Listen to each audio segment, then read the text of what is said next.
Hey guys. This is part 2 of What If Naruto Was the Shadow Monarch. Hit like and subscribe if you like this one. Let's start.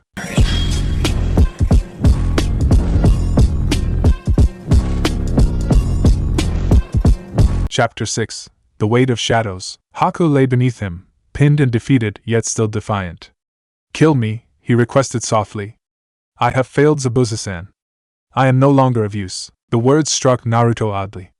Not of use? As if human value was measured only in utility. He understands his purpose clearly, the Shadow Monarch observed. But his talents need not be wasted. Wait for his final moment, young monarch, and then take his shadow. The first true soldier in your army. The suggestion resonated with something dark that had been growing in Naruto since he'd begun to understand the full scope of his powers. Why should such devotion, such ability be lost? Haku had been willing to die for his purpose. Perhaps that purpose could be preserved, redirected. There are fates other than death, Naruto said, his voice low and cold in a way that would have shocked his teammates had they heard him. With his free hand, Naruto reached toward Haku's masked face, shadows coiling around his fingers like living smoke. He hesitated for only a moment before pulling the mask away, revealing the beautiful, feminine features beneath. You're too valuable to simply die, Naruto continued, purple light reflecting in his eyes. Your power, your devotion, they shouldn't be wasted. Haku's eyes widened in confusion, then understanding as he sensed the shadows gathering around Naruto's hand. What are you going to do to me, brat? Think carefully, the Nine-Tails warned. This isn't something you can undo. But Naruto was already reaching deeper into the Shadow Monarch's power, accessing knowledge that had been there all along, waiting for him to be ready or desperate enough to use it. Just then, a Senbon pierced Haku's neck from a distance. Zabuza, seeing his tool in danger, had intervened with deadly precision. Haku's eyes widened in shock, then softened in acceptance as life began to fade from them. Zabuza-san, he whispered, blood trickling from the corner of his mouth. Now, the Shadow Monarch urged. As his life departs, his shadow becomes accessible. Shadow extraction, Naruto whispered, placing his shadow-wrapped palm against Haku's forehead as the light faded from the ice user's eyes. The technique was nothing like he had imagined. Rather than violently ripping away Haku's shadow, it was intimate, almost gentle, a communion between souls. Through the contact, Naruto sensed everything: Haku's childhood trauma, his discovery of his bloodline, his rescue by Zabuza, and his absolute devotion to the man who had given his life meaning. Tears streamed down Naruto's face as he experienced Haku's life in compressed moments. I understand now, he whispered. You never had a choice. We all have choices, Haku's fading consciousness replied through their connection. I chose to be Zabuza-san's tool. And now, it seems, I choose this, whatever this is. The extraction continued, shadows flowing from Naruto's hand into Haku's now lifeless body, then returning darker, heavier, carrying something essential with them. Haku's physical form remained, but something vital transferred to Naruto, not Haku's soul, exactly, but the pattern of his being, the blueprint of his abilities and memories. As the extraction neared completion, a sudden spike of murderous intent drew Naruto's attention. He looked up to see Zabuza breaking free from Kakashi's restraint, charging toward them with naked fury in his eyes. Get away from him, you monster! Zabuza roared, his massive sword raised. Naruto didn't move, continuing the extraction as shadows rose defensively around him, forming a barrier between him and the approaching swordsman. Stay back, Naruto warned, his voice deeper, resonating with the Shadow Monarch's power. This is between Haku and me. Zabuza's sword crashed against the shadow barrier, unable to penetrate but driving Naruto back slightly from the impact. I'll kill you for whatever you're doing to him. The extraction complete, Naruto gently closed Haku's now empty eyes. The body remained, breathing shallowly but empty of will or consciousness. A shell that would eventually expire naturally. Rising to his feet, Naruto faced Zabuza, shadows swirling around him like a cloak. He chose this, Naruto said coldly. He chose to preserve his purpose even in death. Liar! Zabuza swung again, his sword glancing off the shadow barrier. Haku would never. He would do anything for you, Naruto interrupted, his eyes now fully purple, glowing with otherworldly light. His devotion was absolute. And now, Naruto extended his hand, and the shadows beside him coalesced, taking human form. Within moments, Haku stood there, or rather, a shadow version of him, identical in appearance but composed entirely of darkness, with glowing purple eyes where warm brown had once been. Zabuza stumbled back in shock. What have you done? I've preserved his essence, Naruto explained, feeling strangely detached, as if the magnitude of what he'd just done hadn't fully registered. His skills, his memories, his devotion, nothing is lost. The Shadow Hokage knelt before Naruto, head bowed. "I serve the Shadow Monarch now," he said, his voice an echo of the original, layered with the same resonance that occasionally filtered through Naruto's own speech. Zabuza's expression transformed from fury to horror. "You've damned him," he whispered. "Whatever that thing is, it's not Haku." For the first time, doubt crept into Naruto's conviction. He looked at the kneeling shadow soldier, at the empty body nearby, and then at his own hands wrapped in darkness. "Do not waver," the Shadow Monarch urged. "What you have done is mercy, not damnation." The alternative was oblivion. Before Naruto could respond, a slow clapping interrupted the standoff. At the far end of the bridge stood Gato, flanked by dozens of mercenaries. "Well, well," the businessman sneered. "The demon of the mist doesn't look so fearsome now. I was coming to tie up loose ends, but it seems someone's done half my job for me." Zabuza turned toward the new threat, his grip tightening on his sword despite his injuries. "Gato, you treacherous worm." Naruto stepped forward, the Shadow Haku rising fluidly beside him. "Zabuza," he said quietly. "Whatever you think of what I've done, Gato is the real enemy here." "For once, we agree," Zabuza growled. Kakashi had moved to Naruto's side, his exposed Sharingan fixed on the shadow version of Haku. "Naruto," he said tensely, "what have you done?" "What was necessary," Naruto replied, a new hardness in his voice that even surprised himself. "And what I'm about to do is even more necessary." Without waiting for a response, Naruto strode forward, shadows spreading from his feet with each step. "Shadow Domain," he called, and darkness enveloped the bridge, shrouding everything in twilight. Within this domain, Naruto's perception expanded. He could sense every mercenary's position, every weapon, every heartbeat. The Shadow Haku moved silently to his right, Saban materializing in his hands, not physical needles, but shadow constructs just as lethal. "Kill them all," Gato ordered his men, pointing at the ninja. "Double pay for whoever brings me their heads." The mercenaries charged, confidence in their numbers quickly giving way to confusion as the shadows around them solidified, tripping and binding their legs. From within the darkness, Naruto walked calmly forward, Shadow Haku at his side. What followed was not a battle but a slaughter. Shadow Haku moved with inhuman speed, his ice techniques now manifested as shadow ice, black crystalline structures that impaled mercenaries with cold precision. Naruto himself barely moved, directing shadows like extensions of his will, wrapping men in darkness until only their terrified eyes were visible. Sasuke and Sakura watched in horrified fascination as their teammate, their friend, commanded the battlefield with casual power that bordered on cruelty. "This isn't Naruto," Sakura whispered, clutching Sasuke's arm. "Not the Naruto we know." Sasuke said nothing, his Sharingan tracking every movement, every technique, storing knowledge he wasn't sure he wanted but couldn't ignore. As the last mercenaries fell, Naruto approached Gato, who had retreated to the edge of the bridge, trembling in fear. "Please," the businessman begged, "I can pay you. Whatever you want." Naruto tilted his head, studying the man like an insect under glass. "You've caused so much suffering in this land. Destroyed lives. Crushed hope." His hand extended, shadows gathering around his fingers. "Money can't save you from what you've earned." "Naruto!" Kakashi called sharply. "That's enough," but Naruto wasn't listening. With a swift motion, his shadow-wrapped hand thrust forward, not touching Gato physically but piercing him with darkness. The businessman's eyes widened in shock as shadows infiltrated his body, worming through his veins like black mercury. "Shadow consumption," Naruto intoned, a technique he hadn't known he possessed until this moment, knowledge pulled from the Shadow Monarch's vast reservoir. Gato's body shriveled before their eyes, life force drained away in seconds, leaving a desiccated husk that crumbled to the bridge surface. Where Naruto's hand had been was a small, dense sphere of shadow, Gato's extracted essence, compressed and contained. Kakashi was beside him instantly, gripping his shoulder. "What have you done?" he demanded, his voice tight with controlled alarm. The shadow domain faded as Naruto blinked, suddenly looking younger, more like himself, as if waking from a trance. He stared at the shadow sphere in his palm, then at Gato's remains, horror dawning on his face. I don't know," he stammered. "I just wanted him to pay for what he'd done." "I didn't mean to." "You did exactly what was necessary," the Shadow Monarch assured him. "Justice delivered in its purest form. This is how it begins," the Ninetales growled. "The slow corruption of power. Even I never consumed souls." The enormity of what he'd done crashed over Naruto. Extracting Haku's shadow had been one thing. The ice user had been dying, had practically consented.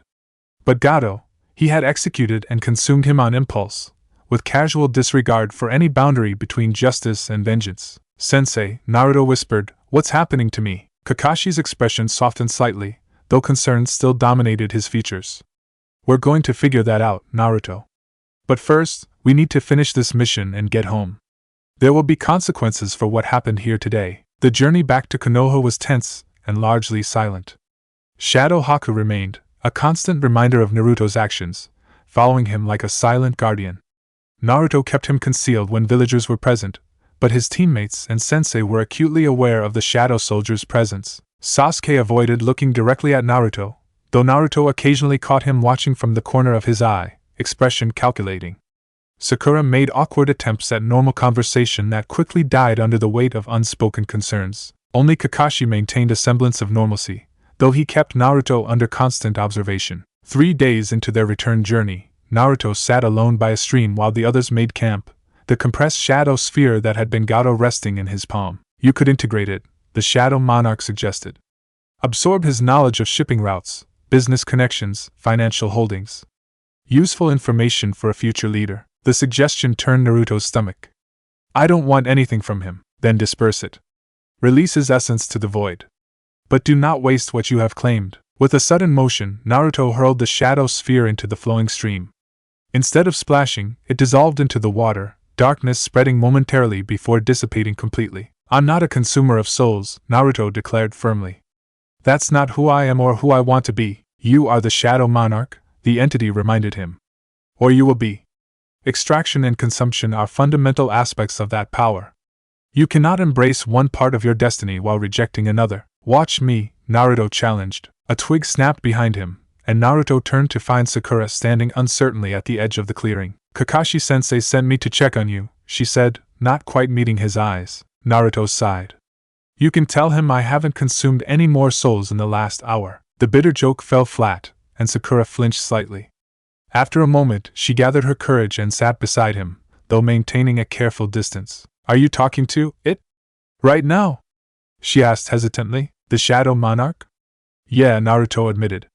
"It thinks I should embrace the whole devourer of souls aspect of these powers." The Nine Tails disagrees, surprisingly. Sakura wrapped her arms around her knees. "What happened on the bridge? The way you changed scared you," Naruto finished for her. She nodded reluctantly. "It was like watching someone else wearing your face. Someone older and colder." The assessment hurt, but Naruto couldn't deny its accuracy. "I felt it too. Like I was watching myself from a distance, making choices I never thought I'd make." "Is that going to happen again?" The question hung between them, loaded with implications for their team, their friendship, their future. "I don't know," Naruto answered honestly. "These powers, they're changing me. But I'm fighting it, Sakura. I promise I'm fighting it." She studied him for a long moment, searching for something in his expression. Whatever she found seemed to satisfy her, at least partially. "Then we'll help you fight it too," she said firmly. "That's what teammates do." The simple declaration pierced Naruto more deeply than any of Haku's Saban had. After witnessing what he'd done, after seeing the darkness he carried, she was still offering support. "Even Sasuke?" Naruto asked skeptically. A small smile tugged at Sakura's lips. "He's more worried than he lets on. I caught him researching shadow techniques in a scroll last night." The thought of Sasuke actually caring enough to research ways to help him was unexpectedly warming. "Thank you," Naruto said softly, "for not giving up on me. Just try not to do the soul-eating thing again," Sakura replied, her attempt at lightness not quite hiding her genuine concern. "It's really disturbing." Naruto managed a weak laugh. Noted. When they finally reached Konoha, Kakashi immediately reported to the Hokage, taking Naruto with him. The Shadow Haku remained concealed by Naruto's command, though the effort of maintaining this concealment was draining. In the Hokage's office, Naruto stood quietly as Kakashi described the events of the mission, including the shadow extraction of Haku and the consumption of Gato. The Hokage's expression grew increasingly grave as the report continued. When Kakashi finished, Hiruzen turned his full attention to Naruto. "Show me," he requested simply. Understanding the request, Naruto released his control, allowing Shadow Haku to materialize beside him. The shadow soldier knelt immediately, head bowed in respect to the Hokage. Hiruzen circled the kneeling figure slowly, studying it from all angles. This is unprecedented, he murmured. Not reanimation, not a summoning, but something else entirely. He retains all of Haku's memories and abilities, Naruto explained. But his loyalty is transferred to me, and his will? His autonomy? Naruto hesitated. I'm not sure. He seems to have opinions, preferences even, but he can't disobey a direct command from me. The Hokage returned to his desk, looking suddenly older. Naruto, what you've done crosses into forbidden territory. Soul manipulation is prohibited for good reason, not merely ethical concerns, but practical ones. The human soul is not meant to be preserved in such ways. There are consequences. I understand, Naruto said quietly. It won't happen again. Can it be undone? Hiruzen asked. Naruto glanced at Shadow Haku, feeling their connection, a bond that went beyond master and servant, more intimate than even friendship. He could sense the answer without needing to ask the Shadow Monarch. No, he admitted. The extraction is permanent. His original body has likely already expired naturally. The Hokage sighed heavily. Then we must deal with what is, not what should be. He turned to Kakashi. This information is classified. No mission report will mention shadow extraction or the existence of this shadow soldier. Kakashi nodded in understanding. As for you, Naruto, the Hokage continued, you will be placed under restricted duties. No missions outside the village until Jiraiya returns to evaluate your seal and the progression of the Shadow Monarch's influence. And Haku? Naruto asked, indicating the kneeling shadow. For now, he remains hidden. No one outside this room, Jiraiya, and your immediate teammates is to know of his existence. The restrictions were lighter than Naruto had expected, though the disappointment in the Hokage's eyes was punishment enough. As Naruto left the office, Shadow Haku fading back into concealment, he couldn't help wondering what these new developments meant for his dream of becoming Hokage. Could someone capable of consuming souls ever be trusted to lead? You think too small, the Shadow Monarch whispered. Why limit yourself to Hokage when you could rule as sovereign over far more than a single village? For once, Naruto didn't have an immediate rejection for the entity's suggestion. The idea settled uncomfortably in his mind, a seed he wasn't ready to acknowledge but couldn't quite dismiss. Chapter 7: The Desert's Queen. The chunin exams arrived as a welcome distraction from Naruto's restricted duties and the constant supervision he'd been under since returning from the Land of Waves. For 2 months, he'd been limited to D-rank missions within village boundaries, training sessions with Kakashi, and periodic examinations by Konoha's seal experts trying to understand the evolving relationship between the Ninetales seal and the Shadow Monarch's influence. Shadow Haku had become his constant companion, visible only to Naruto most of the time, materializing fully only during sanctioned training sessions. The Shadow Soldier proved to be more than a mere automaton. He offered tactical advice, demonstrated techniques, and even expressed preferences, though he could not disobey Naruto's direct commands. When Kakashi had nominated Team 7 for the Chunin exams, the Hokage had hesitated before approving Naruto's participation. Only Jiraiya's return and his assessment that the seals remained stable had tipped the balance in Naruto's favor. Now, walking through Konoha's streets with Sakura and Sasuke toward the exam registration, Naruto felt almost normal, if one ignored the Shadow Soldier trailing invisibly behind him. Remember what Kakashi-sensei said, Sakura reminded them. We need to operate as a team. The first exam is likely designed to test our teamwork, Sasuke nodded. And maintain a low profile. No unnecessary displays of power. The last comment was directed at Naruto, though not unkindly. I get it, Naruto assured them. No shadow domains, no extractions, no creepy purple eyes. Since the Land of Waves incident, his relationship with his teammates had evolved. Initial fear had given way to cautious acceptance, then to a deeper bond forged through understanding.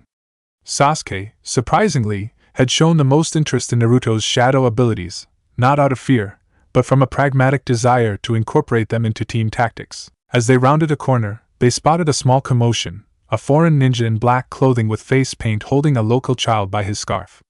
Beside him stood a blonde kunoichi with a giant fan strapped to her back, looking exasperated. Put him down, Kankuro, the blonde was saying.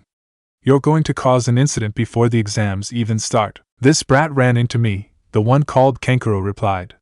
He needs to learn some manners. Naruto stepped forward, Sasuke and Sakura flanking him. Hey, he called. Let the kid go. Kankuro turned, sizing up the leaf genin with disdain. Mind your business, shorty. This is between me and the runt, Sand Village Ninja, the Shadow Monarch identified. And the female, There's something interesting about her chakra signature. Similar to yours in some ways. Naruto studied the blonde kunoichi more carefully. Now that the Shadow Monarch mentioned it, he could sense something distinctive about her chakra, a natural affinity for wind that somehow resonated with his own energy. Last warning, Naruto said, his voice taking on a slight edge.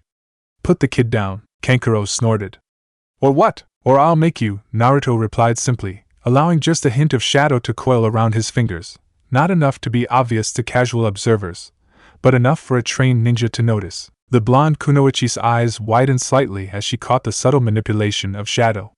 She placed a hand on Kankuro's arm. Drop the kid, Kankuro. Now, something in her tone made her companion comply immediately, releasing the child who scampered to safety behind Naruto. Temari, what? Kankuro began, but the blonde cut him off. We're not here to make enemies, she said firmly, her eyes never leaving Naruto.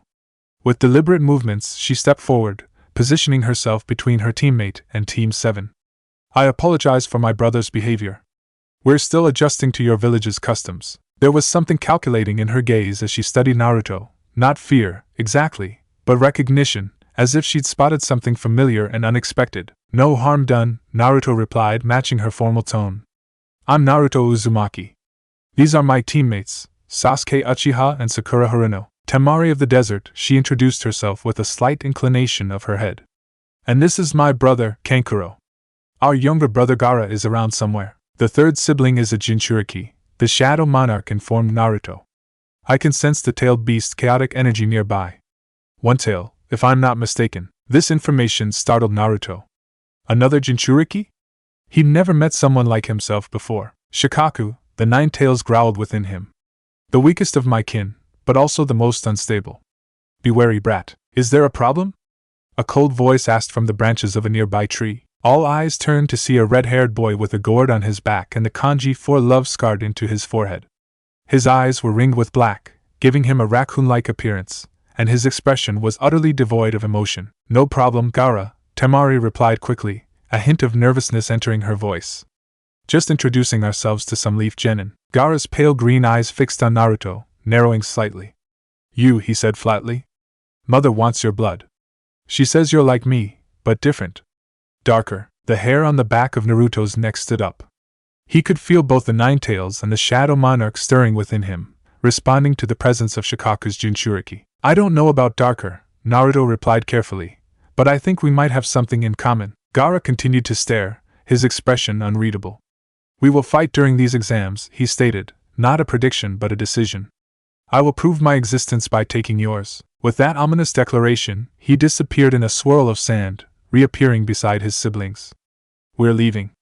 The exam starts soon. As the sand siblings turned to go, Temari glanced back at Naruto, her expression complex, curiosity, wariness, and something else he couldn't quite identify. Be careful in these exams, Naruto Uzumaki, she said quietly. Not everyone is what they appear to be. After they'd gone, Sakura let out a breath she'd been holding. What was that about? The redhead felt wrong. He's a jinchuriki, Naruto explained in a low voice. Like me, but his tailed beast is the one tail, Shikaku. Sasuke's eyes narrowed. And the girl? She seemed to recognize something about you. Naruto shrugged. Not sure. The Shadow Monarch says there's something interesting about her chakra, but I don't know what. Well, she's definitely interesting to look at, Sakura observed with a slight smirk. And she couldn't take her eyes off you. What? No way, Naruto protested, feeling an unexpected warmth in his cheeks. She was just being diplomatic after her brother acted like a jerk. Sasuke made a non-committal sound that somehow managed to convey skepticism. We should focus on the exams. If the Sand team is any indication, the competition will be challenging. The first phase of the chunin exams went relatively smoothly for Team 7. The written test, designed to encourage cheating, played to their strengths: Sasuke's Sharingan, Sakura's intelligence, and Naruto's unexpected advantage of having Shadow Haku observe other test-takers and relay answers. It was during the second phase, the Forest of Death, that things became complicated. On their second day in the forest, while searching for an Earth Scroll to complement their Heaven Scroll, Team 7 encountered a lone grass ninja whose sinister chakra set off immediate alarms for Naruto. This is no genin, the Shadow Monarch warned as the grass ninja approached with an unsettling smile. This one's life force is twisted, fragmented, as if multiple souls inhabit one body. It's the snake, The nine-tails snarled with surprising vehemence. Orochimaru. One of the Sannin. Guys, Naruto muttered to his teammates. That's Orochimaru in disguise. One of the Sannin. We need to run. Sasuke's eyes widened fractionally, while Sakura paled. Before they could react, however, the disguised Sannin unleashed a wave of killing intent so powerful it froze them in place. My, Orochimaru purred, dropping his disguise. What an interesting group of genin. The last Uchiha, a girl with perfect chakra control. And what do we have here? His snake-like eyes fixed on Naruto with disturbing intensity. A jinchuriki, certainly, but there's something else, something unfamiliar. Naruto felt both his tenets surge defensively, the nine-tails chakra heating his veins while the Shadow Monarch's power darkened the forest floor around him. Stay away from my teammates, Naruto warned, shadows beginning to coil around his feet. Orochimaru's tongue flicked out, tasting the air. Fascinating. Not just the nine-tails, but something else entirely. Something ancient. With blinding speed, the Sannin struck, his neck elongating impossibly as he lunged towards Sasuke. But instead of finding his target, his fangs sank into solid shadow that had risen between him and the Uchiha. Shadow shield, Naruto growled, eyes beginning to glow purple as he channeled the Shadow Monarch's power. Orochimaru retracted, looking more intrigued than deterred. Shadow manipulation? But not like the Nara clan's technique. More substantial, more alive. Sasuke, Sakura, run! Naruto shouted, darkness spreading outward from where he stood. I'll hold him off. We're not leaving you, Sasuke replied, his Sharingan activating as he moved to Naruto's side. How touching, Orochimaru mocked. But I'm afraid none of you are going anywhere until I get what I came for. What followed was a desperate battle unlike anything the genin had experienced. Despite their coordinated attacks and Naruto's shadow techniques, Orochimaru toyed with them effortlessly, his superior speed and power overwhelming their defenses. When the Sannin summoned a massive snake to constrict Sakura, Naruto felt something snap within him. The careful balance he'd maintained since the Land of Waves incident shattered as both the Nine-Tails chakra and the Shadow Monarch's power surged forth simultaneously. Shadow Domain! Naruto roared, and darkness exploded outward, enveloping the entire clearing in midnight blackness. Within the domain, Naruto's perception expanded exponentially. He could sense every movement, every heartbeat, every fluctuation of chakra. The massive snake constricting Sakura suddenly found itself bound by shadow chains that materialized from the darkness, forcing it to release its prey. Orochimaru himself paused, genuine surprise registering on his serpentine features as the shadows around him solidified, becoming almost tangible. What is this technique? He demanded, slashing at the shadows with the kunai only to find they parted around the blade like water before reforming. Something beyond your understanding, Naruto replied, his voice layered with the Shadow Monarch's resonant tones. From within the darkness, Shadow Haku materialized fully for the first time since the Land of Waves, black Simban forming between his fingers. Protect my teammates, Naruto commanded, and the Shadow Soldier moved with fluid grace to position himself between Sasuke, Sakura, and Orochimaru. The Sannin's eyes widened further. A shadow construct with independent action? No, more than that, it has a distinct chakra signature, like an echo of someone who once lived. His tongue flicked out again, tasting the shadows. You've preserved someone's essence in shadow form. How delightfully forbidden. He recognizes the value of your ability, the Shadow Monarch observed. This one has sought immortality through other means. He sees in you a path he had not considered. I'm not interested in his approval, Naruto replied aloud, shadows gathering around his hands like gauntlets. Just in protecting my friends, Orochimaru laughed, a chilling sound that echoed strangely in the shadow domain. Oh, I'm not here for you, interesting though you are. I came for the Uchiha. But perhaps I should reconsider my priorities. With that, he launched a fresh assault, not towards Sasuke but directly at Naruto. The speed and ferocity of the attack forced Naruto to defend rather than maintain the shadow domain, which began to flicker around them. Seeing an opening, Orochimaru's neck extended again, this time targeting Naruto's midsection.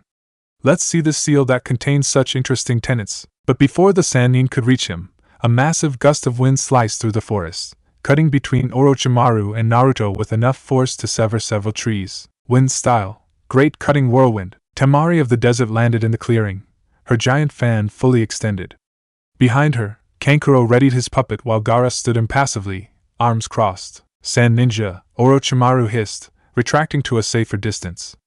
How inconvenient. Temari moved to stand beside Naruto, her fan raised defensively. 3-on-1 seemed unfair, she remarked, her voice casual though her stance was anything but. Thought we'd even the odds. This doesn't concern you, girl, Orochimaru warned. Actually, it does, Temari replied. Can't have a legendary Sannin interfering with the exams, can we? Might give the wrong impression about Konoha's hospitality. Naruto stared at her in surprise. How did you know he was? Your shadow technique sends out pulses, she explained quickly. I can feel them through the air currents. Followed them here. She glanced at him. Interesting trick, by the way. Orochimaru assessed the new arrivals with calculating eyes. His gaze lingered on Gaara, recognizing another jinchuriki. So many interesting specimens gathered in one place. But alas, time grows short. With disturbing swiftness, he lunged once more, bypassing both Naruto and Temari to reach Sasuke. Before anyone could react, he sank his fangs into the Uchiha's neck, leaving a strange mark behind. A parting gift, Orochimaru smirked as Sasuke collapsed in pain. We'll meet again, Sasuke-kun. And you as well, Shadow Wielder. Your abilities bear further investigation. With that, he melted into the ground, leaving behind a sense of violated sanctuary and a writhing Sasuke. Naruto released the shadow domain, rushing to his teammate's side. Sasuke, Sakura was already there, cradling Sasuke's head as he thrashed in agony. What did he do to him? Seal, Kankuro identified, keeping a safe distance. Bad news. Temari crouched beside Naruto, studying the mark on Sasuke's neck. He needs medical attention soon, or that thing will consume him. Naruto looked at her, confusion warring with gratitude. Why did you help us? She met his gaze steadily. Let's just say I recognize something rare when I see it. Her eyes flicked briefly to where Shadow Haku stood, visible only as a slightly darker patch of forest shadow to most observers, but clearly perceptible to her somehow. Not everyone fears the darkness, Naruto Uzumaki. The unexpected understanding in her eyes made something shift in Naruto's chest. A recognition of kindred experience, he couldn't explain. We need to get Sasuke somewhere safe, Sakura insisted, breaking the moment. He's burning up. Naruto nodded, turning to Gaara who had remained silent throughout the encounter. Will you help us? The redhead stared at him with those emotionless eyes. Mother is confused by you. She wants your blood, but she also fears the shadow within you. He tilted his head slightly. I will not kill you today. That pleasure will wait for the arena. Coming from Gaara, this was practically a declaration of alliance. There's a hollow beneath that large tree, Temari suggested, pointing deeper into the forest. Defensible position, fresh water nearby. We can take him there. As they carried Sasuke to the shelter, Naruto found himself walking beside Temari, Shadow Haku following silently behind them. You can see him, can't you? Naruto asked quietly, nodding toward his shadow soldier. Most people can't unless I want them to. Temari's lips curved in a small smile. I can feel him more than see him. The shadows he creates disturb air currents in distinctive patterns. It's like seeing the outline of someone standing in heavy fog. That's an unusual ability, says the boy who turns shadows solid and commands the dead, she retorted with a raised eyebrow. Naruto winced. It's not exactly commanding the dead. It's more like preserving their essence in shadow form. What do you call it? She asked, genuine curiosity in her voice. Shadow extraction. It's a technique of the Shadow Monarch. Her eyes widened slightly.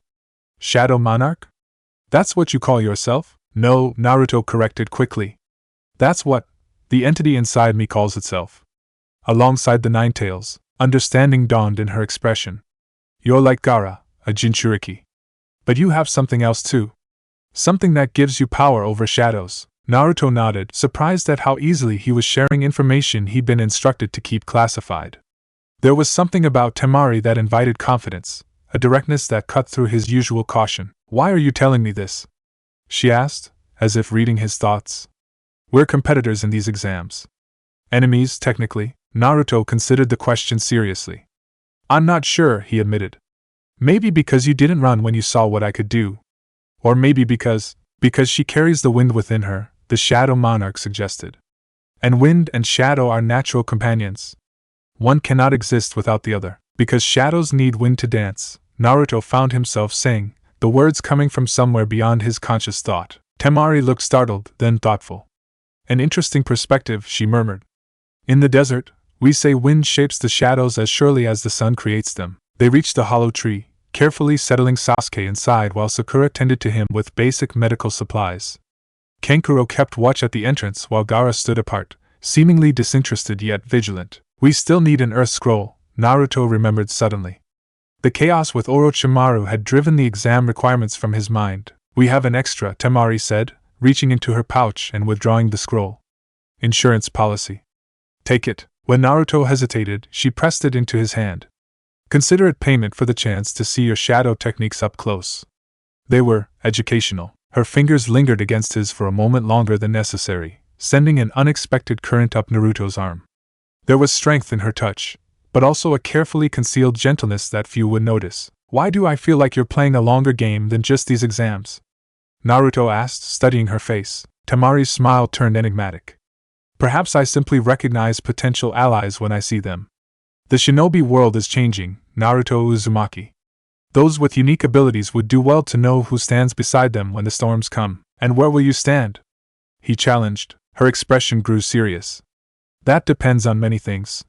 But I'd rather stand with the shadow than against it. She glanced meaningfully at Gaara. I know something about living alongside dangerous power.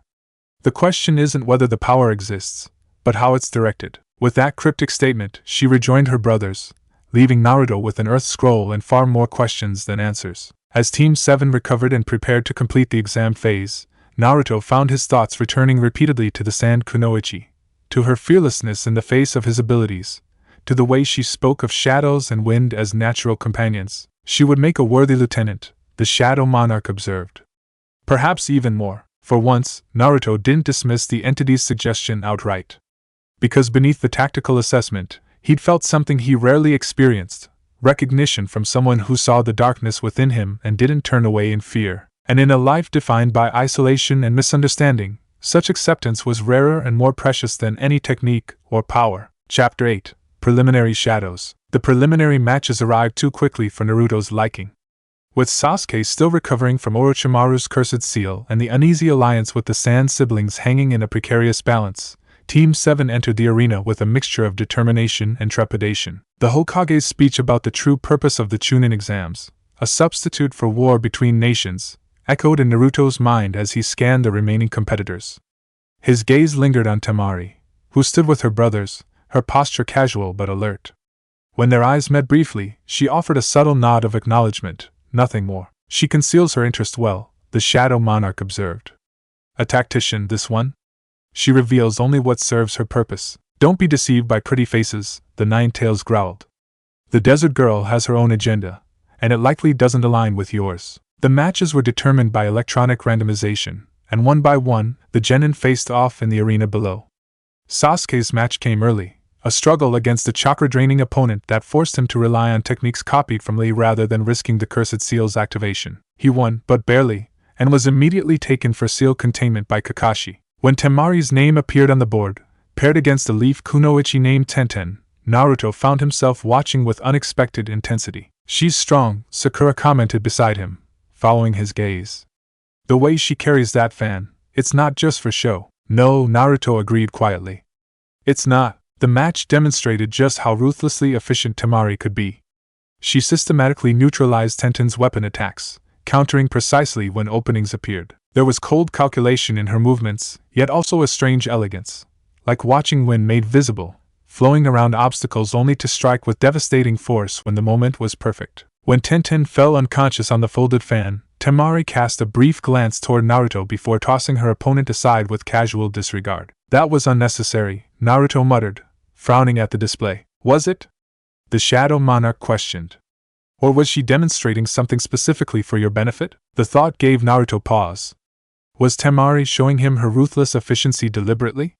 A demonstration of her value as an ally, or a warning of her capacity as an enemy? Before he could consider it further, the board flashed new names: Naruto Uzumaki vs. Kiba Inuzuka. As Naruto descended to the arena floor, he caught Temari watching him with open interest now, her fan closed but ready at her side. There was a challenge in her eyes, a silent question about what he would reveal in this match. She wishes to see your power, the Shadow Monarch advised. Show her enough to intrigue, but not enough to expose your full capacity. For once, Naruto agreed with the entity's assessment.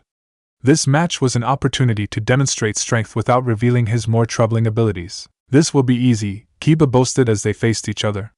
Ready to get your ass kicked dead last? Naruto remained calm, assessing his opponent. Don't underestimate me, Kiba. I'm not the same kid from the academy. The proctor signaled the beginning of the match, and Kiba immediately launched into his family's signature technique.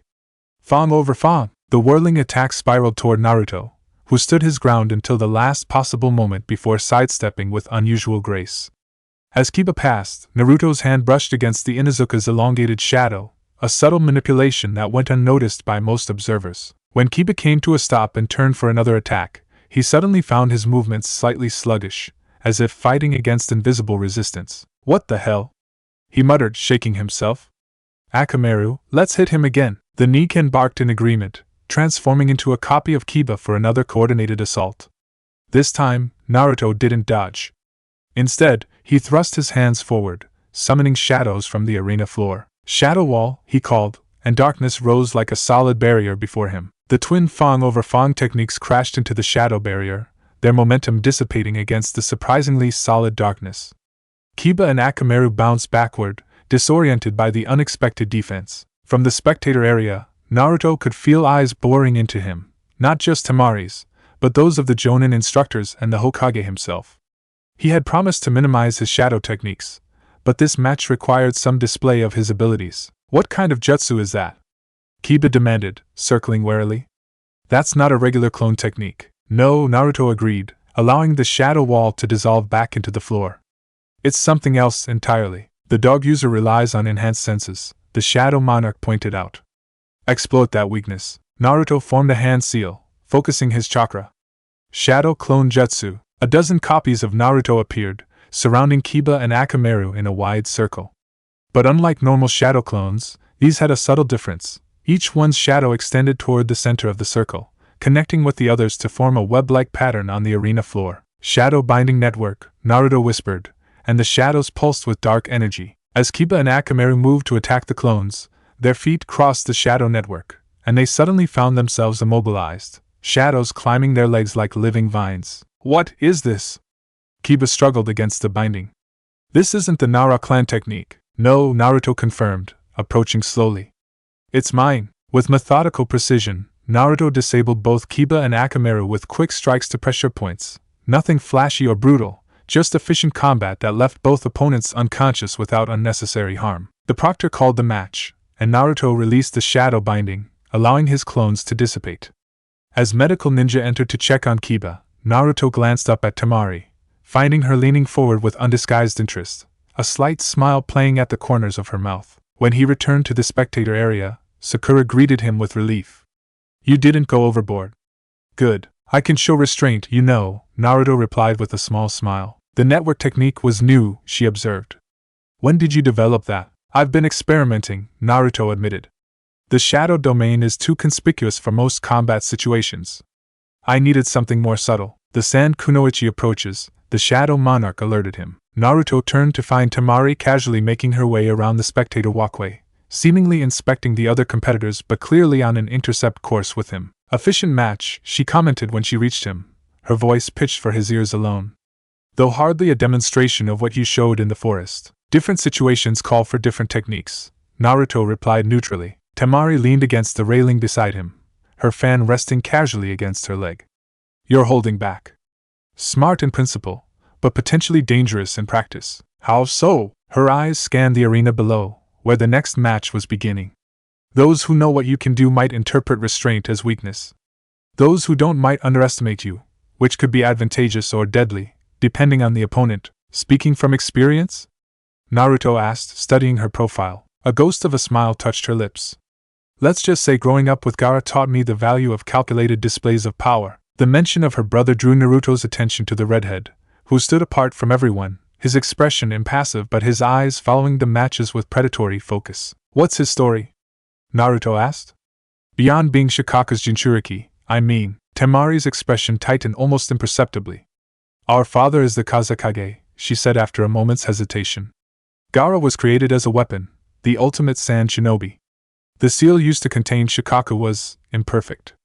It allows the Tanuki constant access to Gaara's mind. The implications were chilling. He never sleeps, Naruto realized. She nodded once.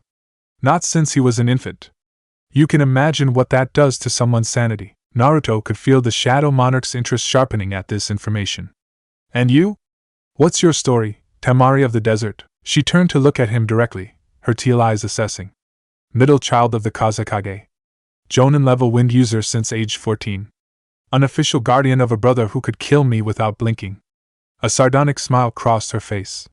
And apparently attracted to dangerous, complicated boys with mysterious powers. The blunt admission caught Naruto off guard, heat rising to his face. Before he could formulate a response, the electronic board flashed new names: Gaara vs. Rock Lee. Temari's attention immediately shifted to her brother, concern briefly visible before her features smoothed back into careful neutrality. This will be ugly, she murmured, straightening from the railing. Your friend in green should forfeit if he values his life. Lee doesn't know how to give up, Naruto said, watching as the energetic taijutsu specialist bounded enthusiastically into the arena. Then he'll learn in the most painful way possible, Temari replied grimly. She turned to go, then hesitated. Watch carefully, Naruto.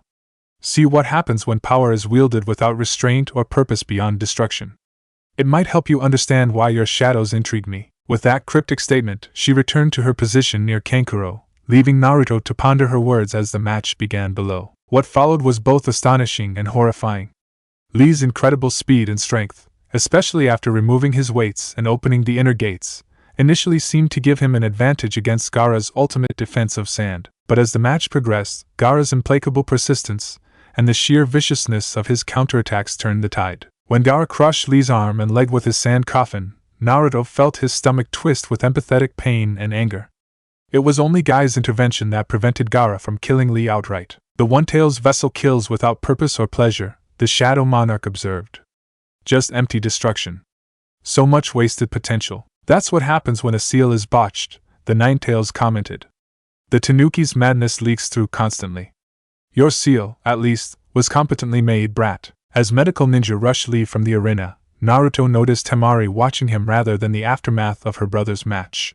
When their eyes met, she inclined her head slightly toward the exit, then made her way out of the arena with casual deliberation. The invitation was clear. I need some air, Naruto told Sakura. That match was intense. She nodded distractedly, her attention focused on the medical team working on Lee. Don't go far.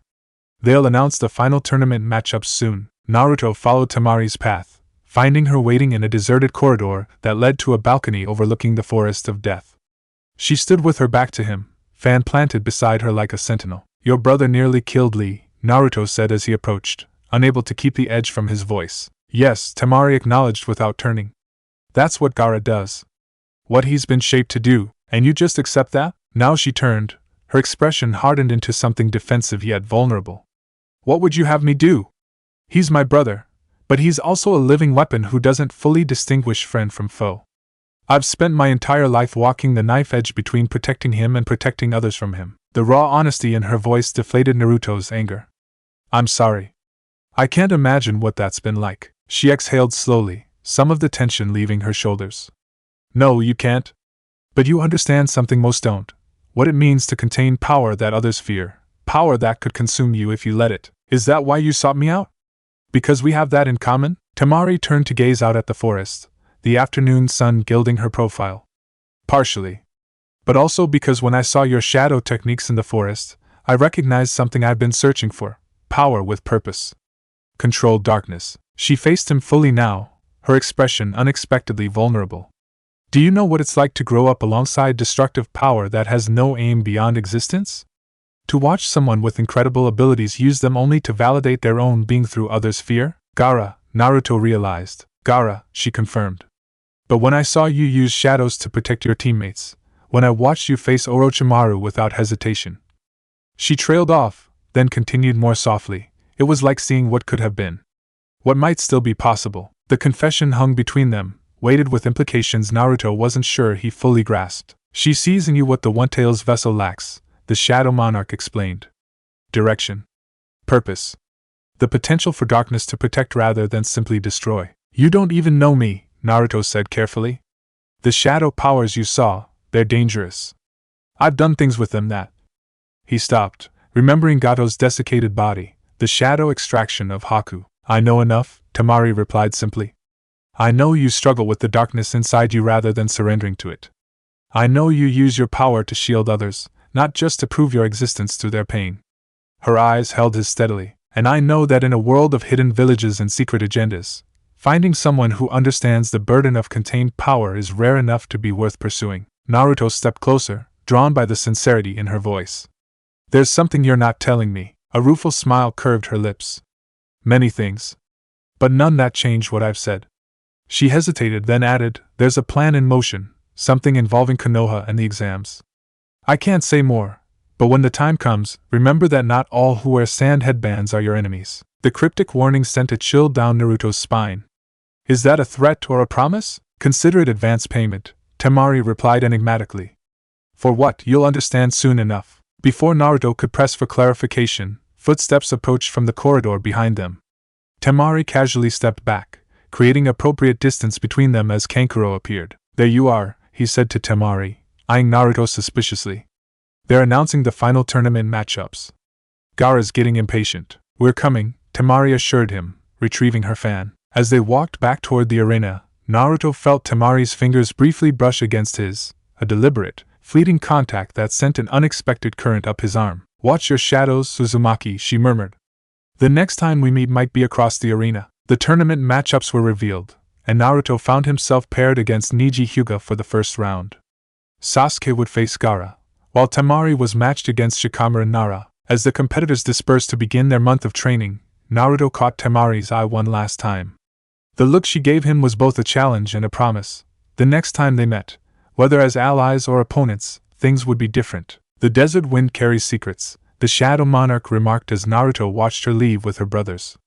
And this one has offered you alliance without saying the words directly. Or she's playing me, Naruto countered internally. Using my interest in her to gather intelligence, perhaps. But the wind does not lie when it speaks to shadows. There was truth in her words about seeking power with purpose. As Naruto considered this, Kakashi appeared beside him, having returned from dealing with Sasuke's seal. Naruto, a word. They moved to a private corner of the arena as the other teams departed. Kakashi's expression was serious beneath his mask. I noticed your interaction with the Sand Kunoichi, he said without preamble. Be careful there. We were just talking, Naruto defended, though he knew the conversation had been far more significant. Kakashi's visible eye reflected skepticism. The daughter of the Kazekage doesn't just talk with foreign ninja during a competitive exam. Whatever she wanted, it wasn't casual conversation. Naruto hesitated, then decided to share at least part of their exchange. She warned me that something's planned during the exams, something involving Konoha. She didn't give details, but it seemed like she was trying to prepare me. Kakashi's posture shifted subtly from casual to alert. That's concerning. I'll inform the Hokage. He studied Naruto thoughtfully. Did she show particular interest in your shadow abilities? Yes, Naruto admitted. She said she could sense them somehow, through air currents. A sensor type with wind affinity, Kakashi mused. Rare, but not unheard of. Still, her interest in you specifically is noteworthy. He placed a hand on Naruto's shoulder. I understand the appeal of finding someone who seems to accept parts of yourself that others fear, Naruto. But remember, these are the chunin exams, a substitute for war, as the Hokage said. Trust should be given cautiously, if at all. The advice was reasonable, but something in Naruto rebelled against dismissing Temari's words so easily. There had been truth in her voice when she spoke of seeking power with purpose, of recognizing in him what her brother lacked. I'll be careful, sensei, Naruto promised.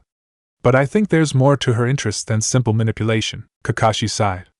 Just remember that personal feelings and shinobi duty don't always align.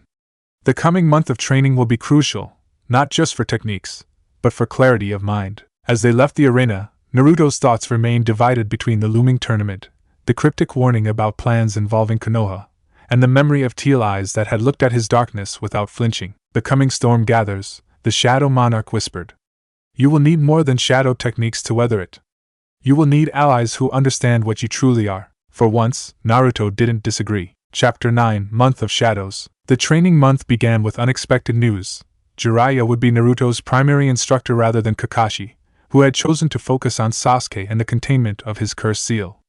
The arrangement made tactical sense, as Jiraiya was one of the few people qualified to work with both the Nine-Tails chakra and the Shadow Monarch's power. They trained in a secluded valley outside Konoha, away from curious eyes and potential spies.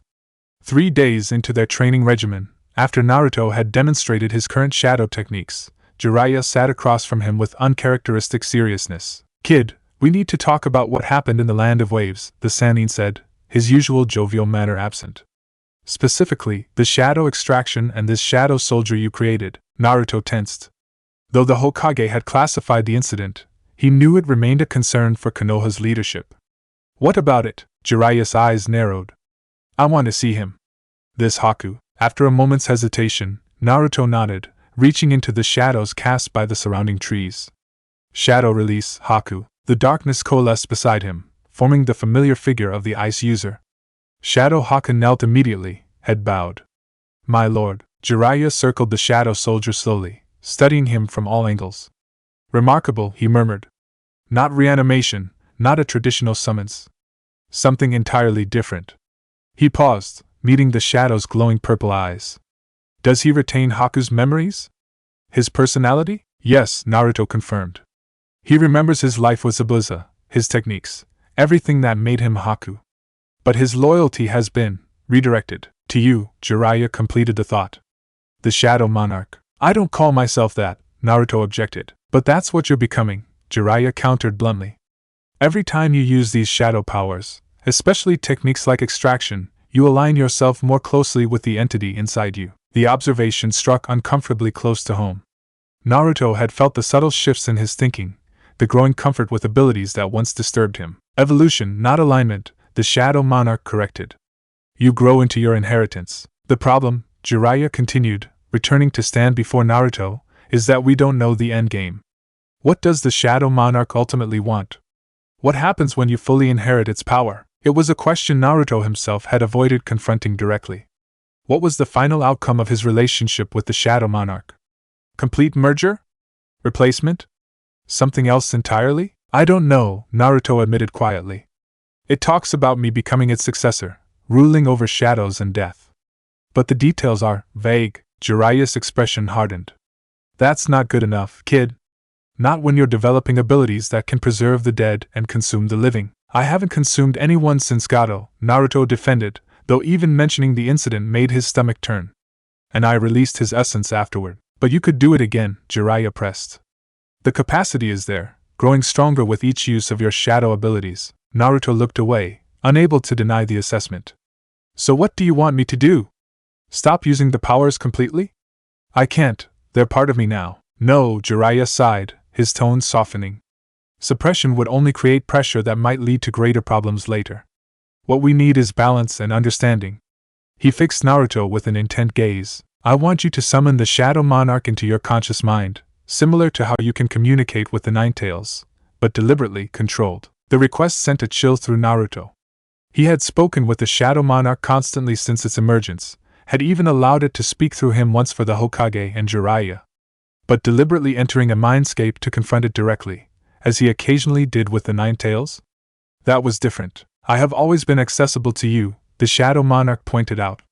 "This is merely a more formal audience." "How do I do it?"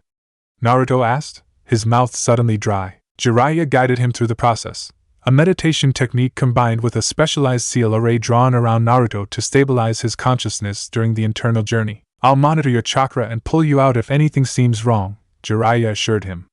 "But try to get answers about its ultimate intentions. We need to know what we're dealing with." Naruto nodded, settling into the center of the seal array. He closed his eyes, focusing inward as Jiraiya had instructed, following the thread of the Shadow Monarch's presence deeper into his mindscape. The transition was disorienting. Unlike the flooded chamber where he typically encountered the Ninetales, this mindscape manifested as an endless twilight realm, not quite night, not quite day. Massive stone formations rose from mist-covered ground, and the sky above swirled with galaxies unlike any Naruto had seen in the real world. Before him stood a towering throne carved from obsidian, upon which sat the armored figure he had come to associate with the Shadow Monarch. Unlike previous glimpses, however, this manifestation was fully defined, a being of imposing stature clad in ornate black armor that seemed to absorb light. His face remained hidden behind a horned helm, but glowing purple eyes gazed out from the shadow of his visor. "Welcome, young successor," the Shadow Monarch's voice resonated across the realm. "You seek me more directly than before." Naruto approached the throne, trying to project confidence he didn't entirely feel. "I need answers." Real ones, not cryptic suggestions or half-truths. The armored figure inclined his head slightly. Ask then. Though some answers may be beyond your current understanding, what happens to me if I fully embrace your power? Do I cease to be Naruto Uzumaki? Do you take over my body? A sound like distant thunder rolled through the mindscape. The Shadow Monarch's laughter, Naruto realized with surprise. If mere possession were my goal, I would have attempted it long ago, the entity replied. No, young one. Succession is not replacement. You would remain yourself, but more enhanced. Expanded beyond human limitations. Expanded how? The Shadow Monarch rose from his throne, towering over Naruto.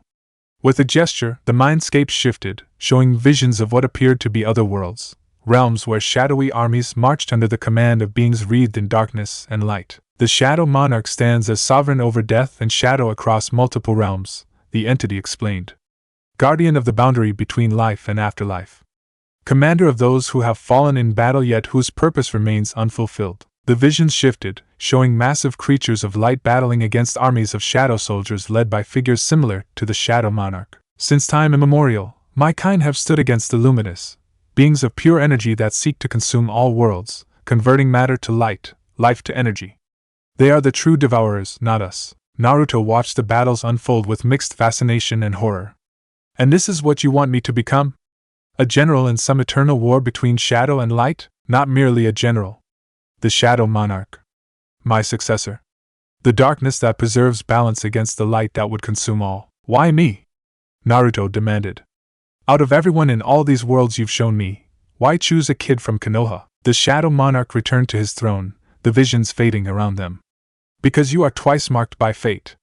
The nine tails within you created a unique resonance, a soul capable of housing both chaotic energy and ordered darkness. And your own nature, your determination to protect rather than destroy, makes you ideal for what the Shadow Monarch must be. And what's that exactly? Not a conqueror or destroyer, but a preserver.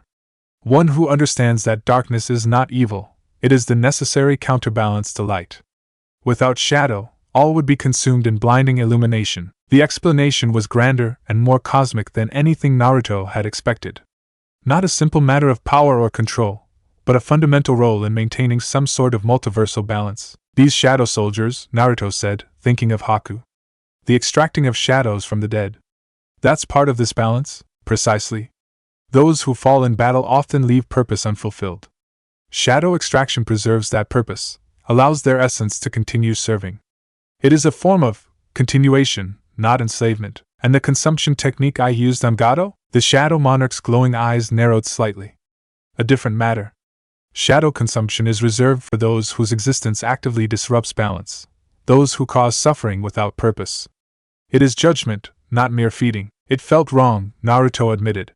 Like I was taking something that wasn't mine to take. Because you acted from anger rather than judgment, the entity clarified. The Shadow Monarch does not consume for power or pleasure, but to remove those whose existence threatens the greater balance. Naruto considered this, trying to reconcile the cosmic scale of what the Shadow Monarch described with his own experience as a Konoha genin. And what does all this mean for me now? For my life in the village, my dream of becoming Hokage? Your human aspirations need not conflict with your greater destiny, the Shadow Monarch assured him. Indeed, leadership of your village could serve as a foundation for your eventual role. But understand this, young successor, the path of the Shadow Monarch extends far beyond the boundaries of any single village or world. Before Naruto could ask further questions, he sensed a pulling sensation, Jiraiya, drawing him back to consciousness. The Twilight Realm began to fade around him. We will speak again, the Shadow Monarch promised as Naruto felt himself returning to his body. Consider what you have learned. The choice to embrace your inheritance remains yours, but knowledge should precede decision. Naruto gasped as he returned to full consciousness, finding Jiraiya kneeling beside him with concern etched on his features. You okay, kid? Your chakra started fluctuating wildly. Naruto nodded, still processing what he'd witnessed. I'm fine. Just a lot to take in. As he recounted the conversation to Jiraiya, the Sannin's expression grew increasingly troubled. When Naruto finished, Jiraiya sat back, rubbing his chin thoughtfully. Multiversal balance? Eternal war between shadow and light? That's not what I expected. Do you think it's telling the truth? Naruto asked. Jiraiya sighed. Hard to say. Entities like this often operate on scales and with motivations beyond our understanding. But whether it's literal truth or metaphorical framing for something else entirely, one thing is clear: the Shadow Monarch sees its role as maintaining balance, not domination. That's somewhat reassuring. But you're still worried, Naruto observed. Of course I am, Jiraiya replied frankly. You're being groomed to become some kind of cosmic guardian with power over death itself. That's not exactly the career path we had in mind for the Fourth Hokage's son. The casual reference to his parentage made Naruto freeze. What did you just say? Jiraiya blinked, then grimaced. Ah, hell. I forgot you didn't know that yet. He ran a hand through his white mane. Well, cat's out of the bag now. Yes, Naruto, the Fourth Hokage, Minato Namikaze, was your father. And Kushina Uzumaki, one of the most talented kunoichi I've ever known, was your mother. The revelation hit Naruto like a physical blow. After years of wondering, of imagining who his parents might have been, to learn that his own father had sealed the nine tails within him, had sacrificed himself to save the village, was overwhelming. Why wasn't I told? Naruto demanded, emotions churning. Why keep it secret? To protect you, Jiraiya explained. Your father had many enemies, especially in IWA. If they had known he had a son. He left the implication hanging. The Hokage decided it was safer to keep your parentage classified until you were old enough to protect yourself, and strong enough to claim your inheritance.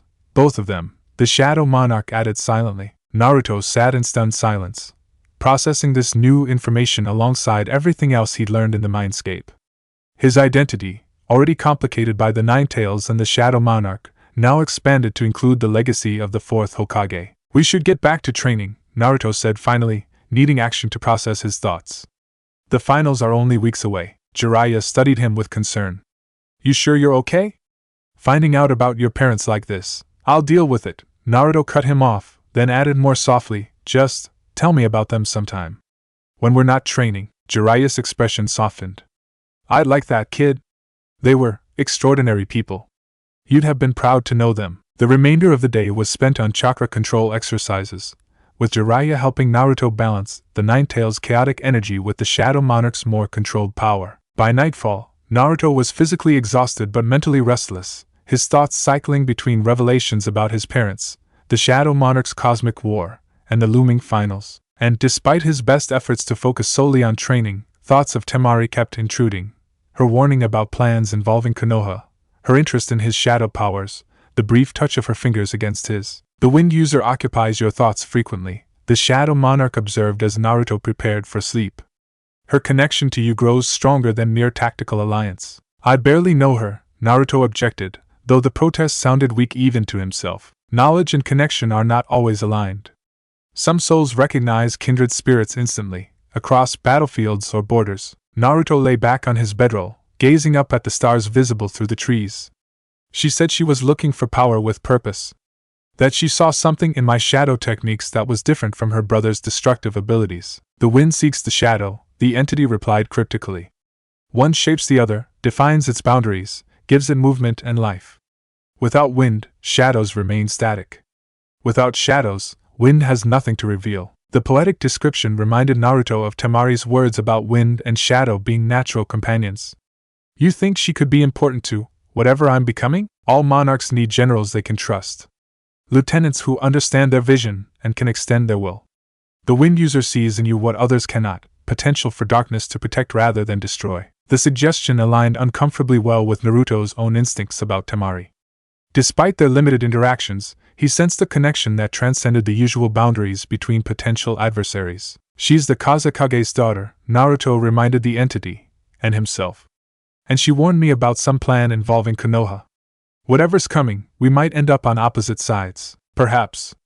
Or perhaps the coming conflict will reveal more clearly where true allegiances lie. With that enigmatic statement, the Shadow Monarch's presence receded, leaving Naruto alone with his thoughts as he drifted toward sleep. His dreams that night were a strange amalgamation of memories and visions, the Land of Waves mission blending with scenes from the Shadow Monarch's twilight realm, armies of shadow soldiers marching beneath banners that bore the spiral of Uzumaki and the leaf of Konoha. And walking beside him through it all, directing gusts of wind that made the shadows dance and reshape, was Temari, her fan creating patterns of darkness that formed protective barriers around those Naruto sought to defend. He woke before dawn, the dream lingering with unusual clarity.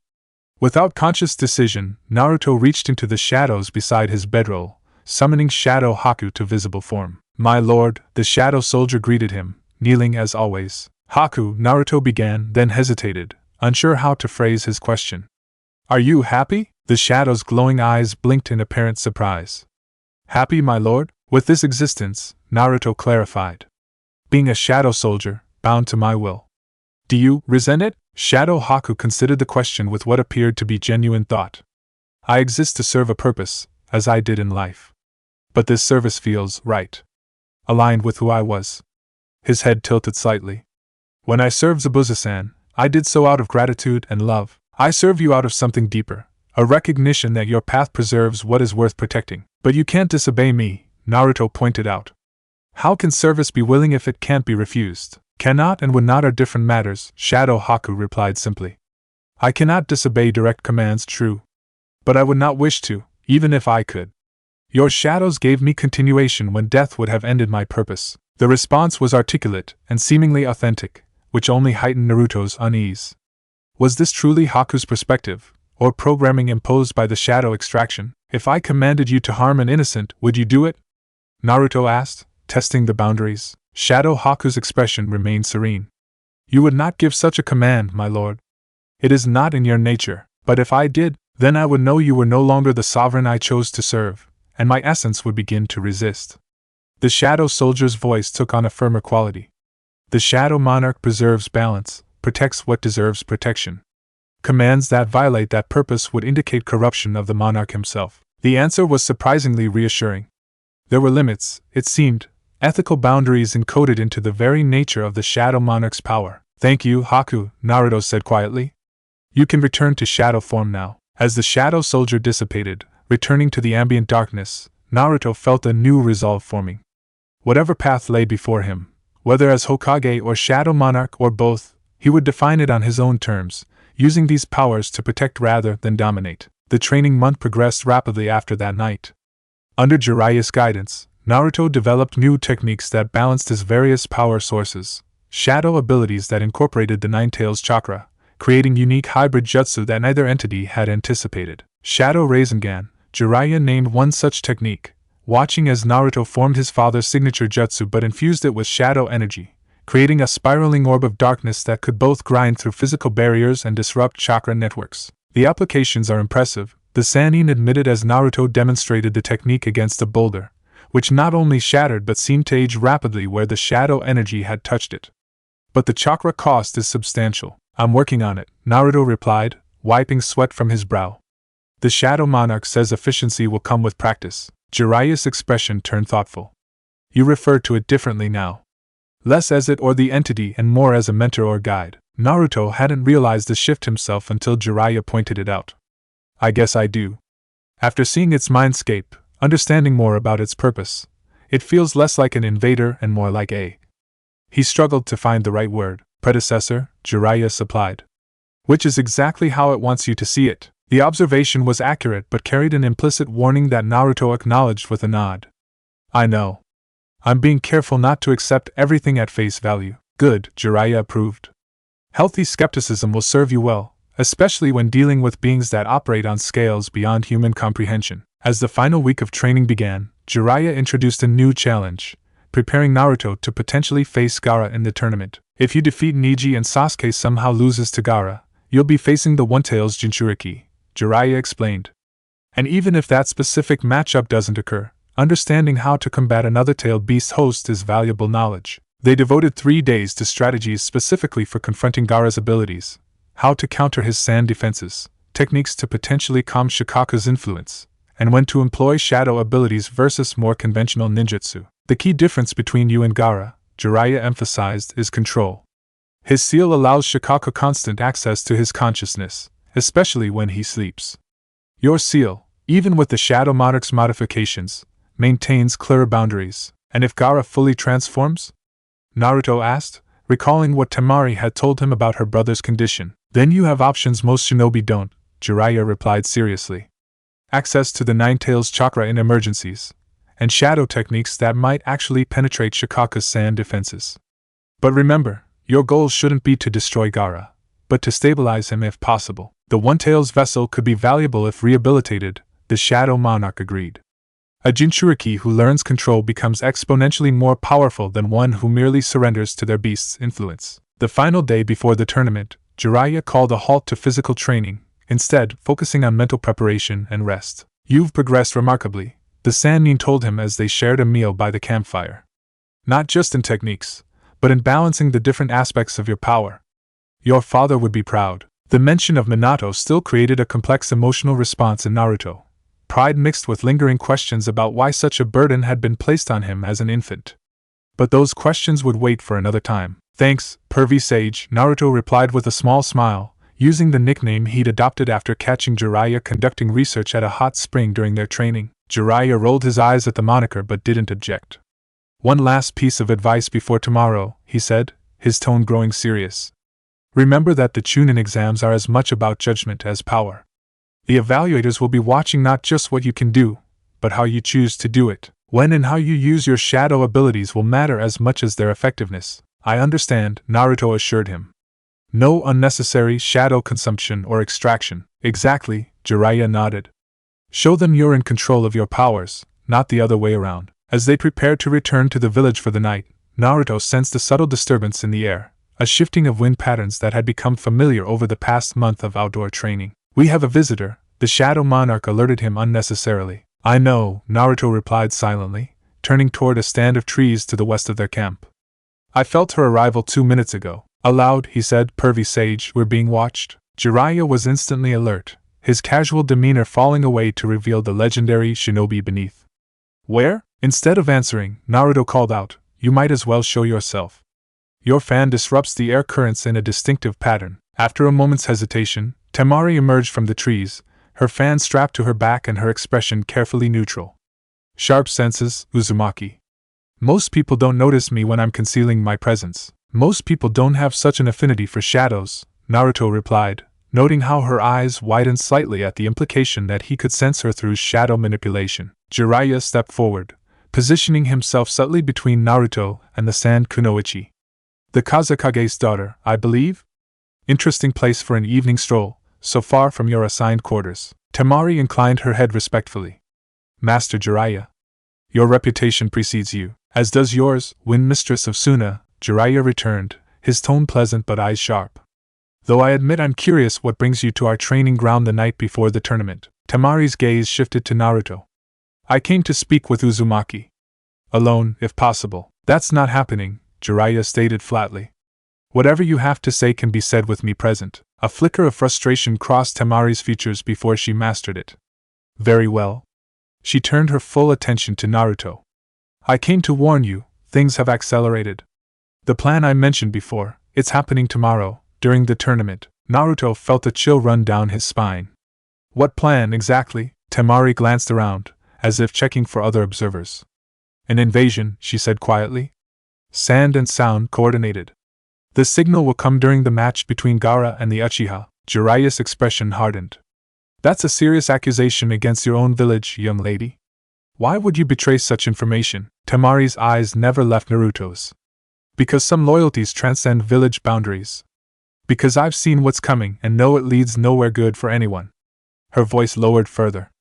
"And because I've seen what Naruto can do with shadows, and I believe he might be the only one who can stop Gaara when Shikaka takes control." "Gaara is part of the invasion plan?"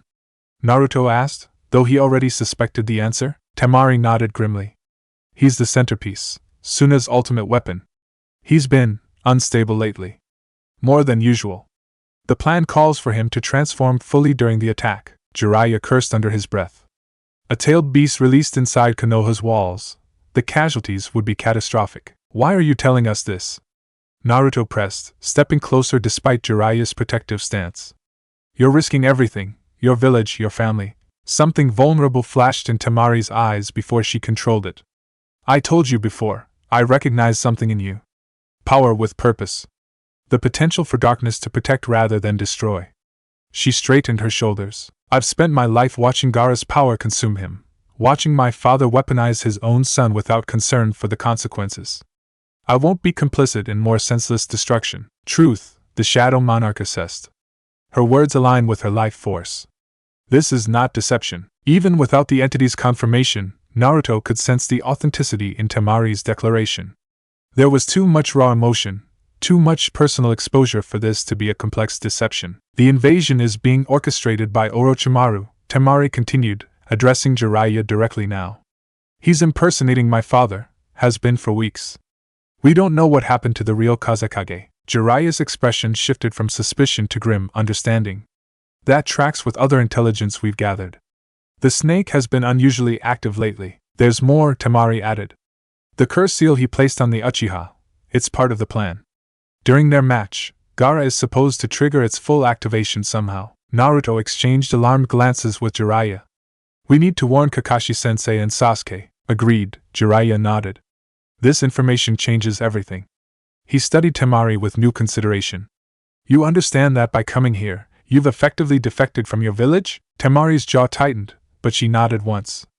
I made my choice when I saw what Orochimaru was planning for my brother, for all of us. Puppets dancing on a madman's strings. Her gaze returned to Naruto. I'm betting on a different kind of shadow. The declaration hung in the air between them, weighted with implications that extended far beyond the immediate crisis. We need to take this to the Hokage immediately, Jiraiya decided. Naruto, pack up. We're returning to the village now. As Naruto gathered his things, Temari approached him, speaking quietly. Tomorrow, when it starts, find Gaara. You're the only one who might reach him. Not just with force, but with understanding. What about you? Naruto asked, equally quiet. Your brothers? A sad smile crossed her face. Kankuro will follow my lead. Gaara, that depends on you. She hesitated, then added, whatever happens tomorrow, remember what I said about wind and shadow. Natural companions, even across battle lines. Before Naruto could respond, Jiraiya called him, and the moment passed. But as they traveled back to Konoha, Temari moving separately to avoid being seen with them, Naruto felt a strange certainty settling within him. Tomorrow would change everything, not just for Konoha or the shinobi nations, but for his own path as well. Whatever he was becoming, Shadow Monarch, Hokage, or something yet undefined, the choices he made during the coming conflict would shape that destiny irrevocably. The crucible approaches, the Shadow Monarch observed. From such fires, true monarchs are forged. For once, Naruto didn't question the entity's assessment. He could feel it too, the approaching storm, and the inevitable transformation it would bring. Chapter 10, Invasion's Shadow. The stadium buzzed with anticipation as spectators filled the seats for the chunin exam finals. In the competitor's box, Naruto stood with the other finalists, his senses hyper-alert for any sign of the impending invasion. Across the arena, he could see the Hokage seated alongside a veiled figure that Temari had identified as Orochimaru disguised as the Kazekage. After their midnight meeting with the Hokage, emergency preparations had been implemented throughout the village, ANBU positions reinforced, evacuation protocols reviewed, additional jonin strategically positioned. Yet the most crucial decision had been to allow the tournament to proceed as planned, setting a trap for the invaders rather than revealing that their plot had been discovered. Remember, the Hokage had instructed Naruto, your primary objective when the invasion begins is to prevent Gaara's full transformation. Everything else is secondary. Now, scanning the competitors, Naruto noted Gaara's absence, a concerning detail given Temari's warning about his deteriorating stability.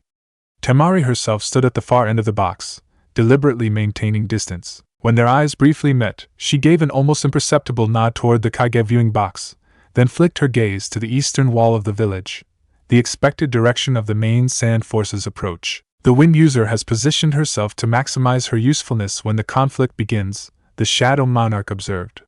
Strategic placement that allows rapid response to multiple scenarios. Naruto had to admit that Temari's handling of her precarious position was impressive.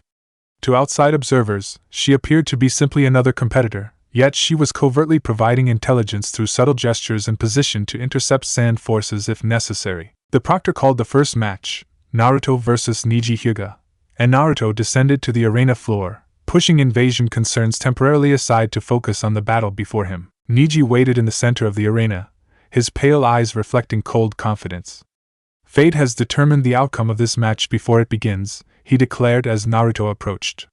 You cannot change destiny, Uzumaki. Under normal circumstances, such arrogance would have provoked an emotional response from Naruto. But after a month of training with Jiraiya, of balancing the Shadow Monarch's power with his own determination, Neji's fatalistic philosophy seemed merely sad rather than infuriating. Destiny isn't fixed, Neji, Naruto replied calmly. It's shaped by choices, including the choice to believe we're powerless against it. Something flickered in Niji's expression, surprise at Naruto's measured response, before the Hyuga prodigy settled into his gentle fist stance. We'll see if you maintain that philosophy after experiencing the power of the Byakugan. What followed was a chess match of techniques and counters.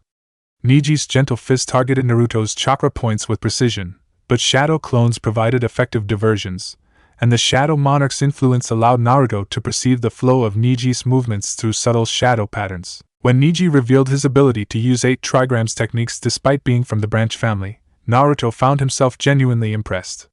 Here was someone who had supposedly defied his destiny while simultaneously embracing fatalism for others. You claim fate can't be changed, Naruto called out after narrowly avoiding a 64 palms attack, yet you've mastered techniques forbidden to the branch family. Isn't that defying your own destiny? The observation struck home, causing Niji to hesitate just long enough for Naruto to launch a counterattack. Shadow clones surrounded the Hyuga, forcing him to activate his rotation defense, exactly as Naruto had anticipated. Shadow Network, Naruto called, and darkness spread across the arena floor in a web-like pattern, connecting all the clone-cast shadows into a unified field. As Niji's rotation ended, he found himself standing on this shadow network, which immediately began climbing his legs, restricting his movement. What is this technique? Niji demanded, struggling against the shadow binding. This isn't the Nara clan's shadow possession. No, Naruto confirmed, approaching carefully. It's something else entirely. Niji's Byakugan eyes widened as he observed Naruto's chakra network. Your chakra, it's interwoven with something else.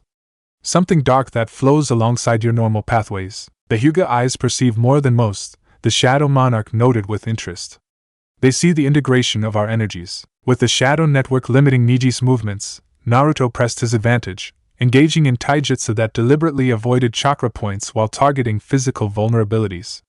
When Niji managed to break free by expelling chakra from all his tenketsu simultaneously, an impressive feat, Naruto was ready with his newest technique. Shadow Rasengan, he called, forming a spiraling orb of darkness in his palm. The crowd gasped collectively, many recognizing the Fourth Hokage's signature technique, now modified with an element they didn't understand. Niji, recognizing the danger, attempted another rotation, but Naruto feinted, then drove the Shadow Rasengan into the ground at Niji's feet. The technique didn't strike the Hyuga directly but shattered the earth beneath him, while simultaneously sending tendrils of shadow upward that wrapped around his limbs, immobilizing him completely. When the dust settled, Niji lay pinned to the ground by shadow restraints, unable to move despite his struggles. Yield, Naruto suggested, standing over him. There's no shame in recognizing when a battle is lost. For a moment, defiance flashed in Niji's eyes. Then, with evident reluctance, he ceased struggling. I yield. As the proctor declared Naruto the winner, cheers erupted from the crowd. Rather than immediately leaving, Naruto dispelled the shadow restraints and offered Niji a hand up. Your destiny isn't defined by the branch family seal, Naruto said quietly as he helped the Hyuga to his feet. It's defined by what you choose to do despite it. Something shifted in Niji's expression, not quite acceptance, but perhaps the beginning of consideration. You're different than I expected, Uzumaki. Most people are, when you look past your expectations to who they really are. As they left the arena, Naruto caught sight of Temari watching him with unconcealed interest, a small smile playing at the corners of her mouth. She had observed his control over the shadow techniques, his restraint in victory, and his words to Niji afterward. Something in her expression suggested approval, even admiration. The next match, Shikamaru vs. Temari, provided Naruto with an opportunity to observe her fighting style more closely. The tactical battle between the Shadow User and the Wind Mistress was fascinating, with Shikamaru's shadow possession technique repeatedly countered by Temari's wind control and strategic positioning. Note how she uses wind to manipulate shadows, the Shadow Monarch prompted. Creating barriers where normal shadow techniques cannot penetrate, yet simultaneously generating new shadows through dust clouds and debris. Indeed, Temari's mastery of wind transcended simple blasting attacks.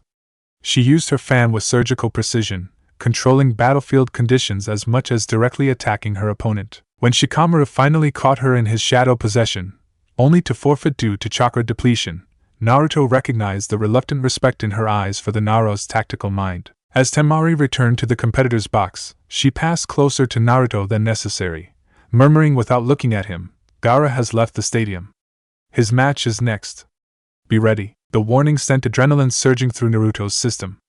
If Gaara wasn't present for his scheduled match against Sasuke, it could disrupt the invasion plans, or accelerate them. Sure enough, the proctor announced a delay in the Sasuke vs. Gaara match, citing the Uchiha's late arrival. Murmurs of dissatisfaction rippled through the crowd, but Naruto's attention was on the Kage viewing box, where he could see the disguised Orochimaru leaning toward the Hokage in apparent conversation. "The snake grows impatient," the Shadow Monarch observed. "His plans require the Uchiha's presence. I need to find Gaara," Naruto decided, moving toward the exit of the competitor's box. Before he loses control completely. Before he could leave, however, a swirl of leaves appeared in the arena center, revealing Kakashi and Sasuke standing back-to-back in a deliberately dramatic entrance.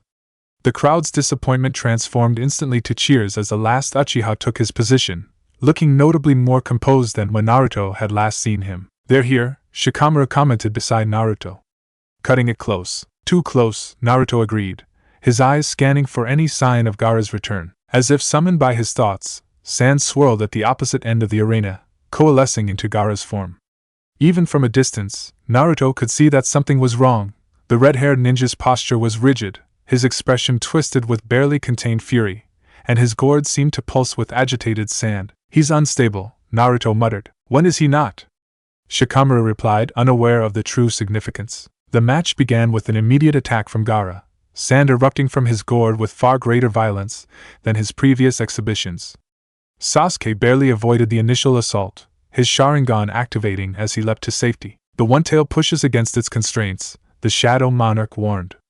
"The vessel struggles to maintain control." Sasuke, employing the speed training he'd received from Kakashi, managed to penetrate Gaara's sand defense with a series of taijutsu strikes, an unprecedented achievement that caused visible shock among the sand contingent. "No one touches Gaara," Temari whispered, now standing closer to Naruto.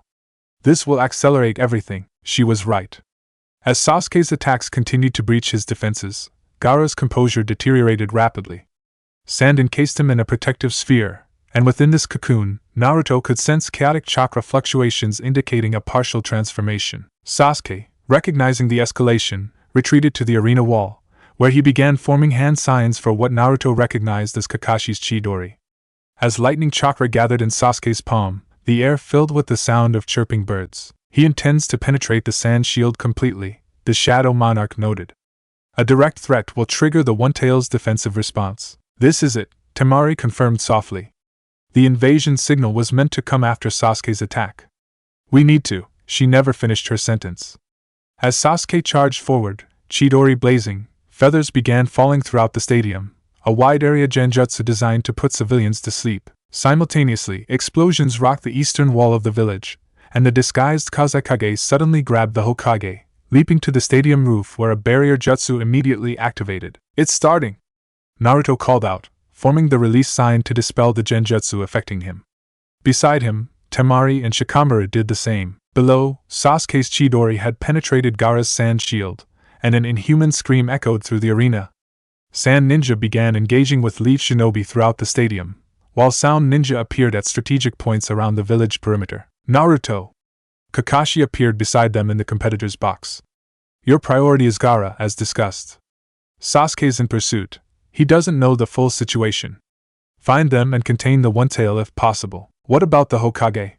Naruto asked, glancing toward the roof where the purple barrier now enclosed the village leader and Orochimaru. "Jiraiya and the ANBU will handle that," Kakashi assured him. "Your mission is specific and crucial." Temari stepped forward. "I'm going with him. I know Gaara's patterns, his weaknesses." Kakashi assessed her briefly, then nodded. "Approved based on your intelligence contribution."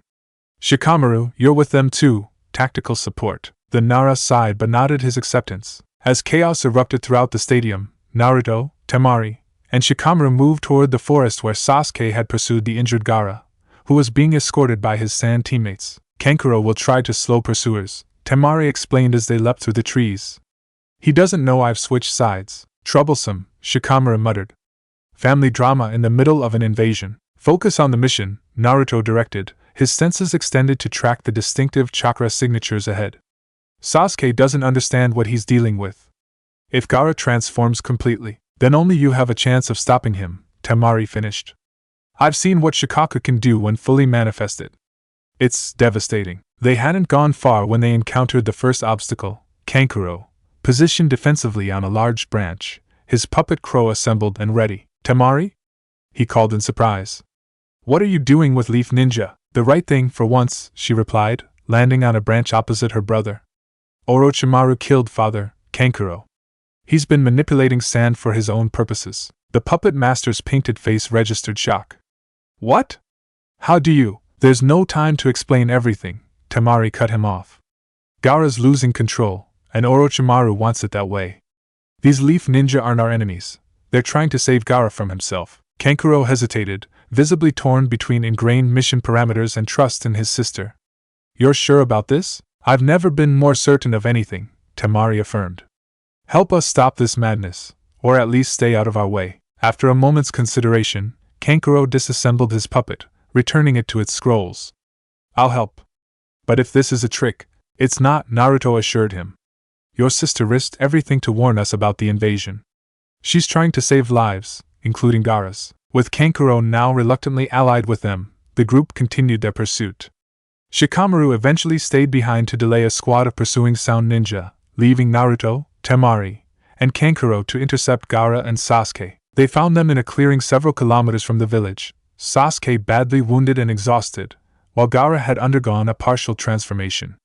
His right side had become a grotesque amalgamation of human and tanuki features, with sand forming a massive arm and part of his face transformed into Shikaka's visage. "You're too late," Gaara growled, his voice distorted by Shikaka's influence.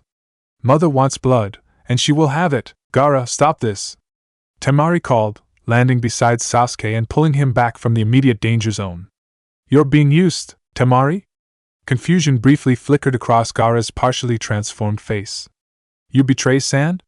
Betray me?" "I'm trying to save you," she insisted. "Orochimaru wants you to destroy Konoha, but it won't bring you peace. It won't confirm your existence the way you think it will." Gaara's response was a roar of fury as the transformation accelerated, sand pouring from his gourd to engulf more of his body. "I exist to kill. That is my purpose." Naruto stepped forward, shadows beginning to swirl around his feet. "No, Gaara. That's Shikaka's purpose, not yours. You're more than the tailed beast inside you." "The One-Tail's influence grows stronger," the Shadow Monarch warned. "Soon the vessel will surrender consciousness entirely." "Kankuro, Temari," Naruto directed, "get Sasuke to safety. This is about to get dangerous." "I'm staying," Temari declared firmly, moving to stand beside Naruto. "My wind techniques can disrupt his sand momentarily, give you openings." The offer made tactical sense, and Naruto nodded acceptance. Kankuro hesitated, then gathered the semi-conscious Sasuke.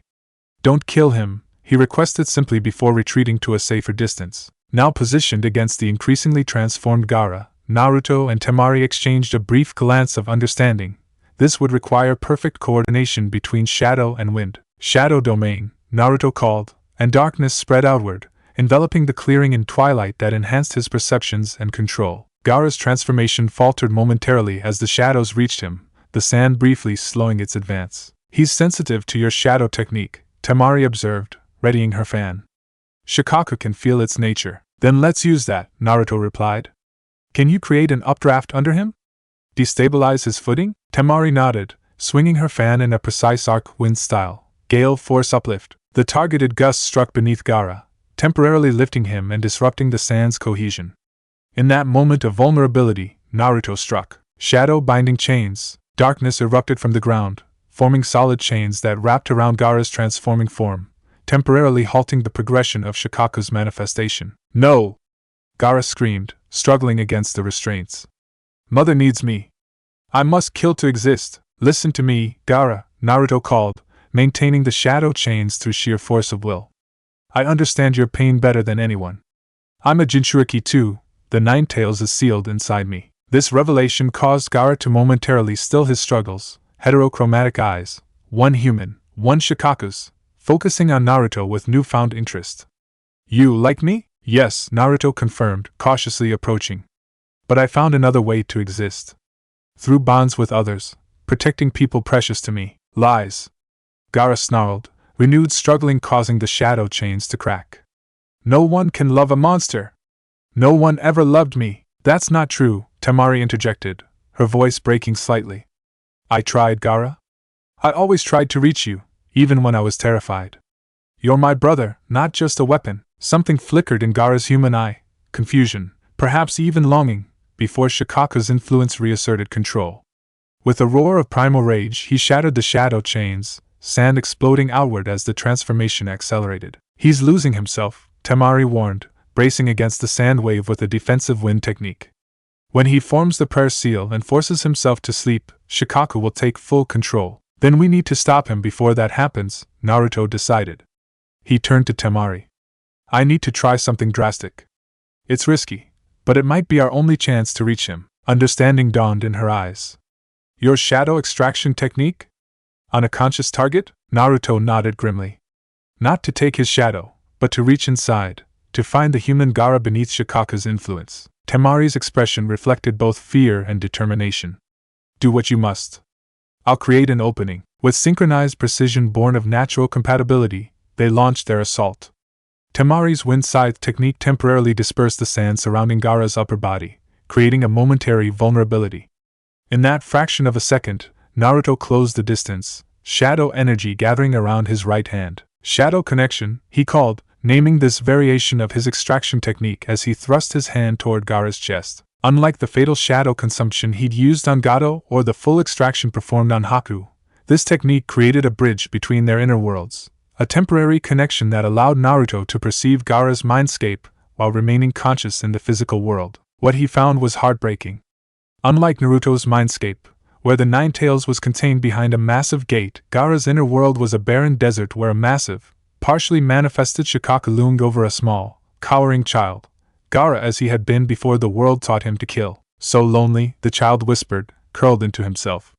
So alone. The One Tail has been whispering to him since infancy, the Shadow Monarch observed within the shared mindscape. Consuming his humanity bite by bite, year by year, Naruto approached the child Gaara cautiously, aware of Shikaka's baleful gaze tracking his movement. You're not alone anymore, Gaara, he said gently, kneeling beside the boy.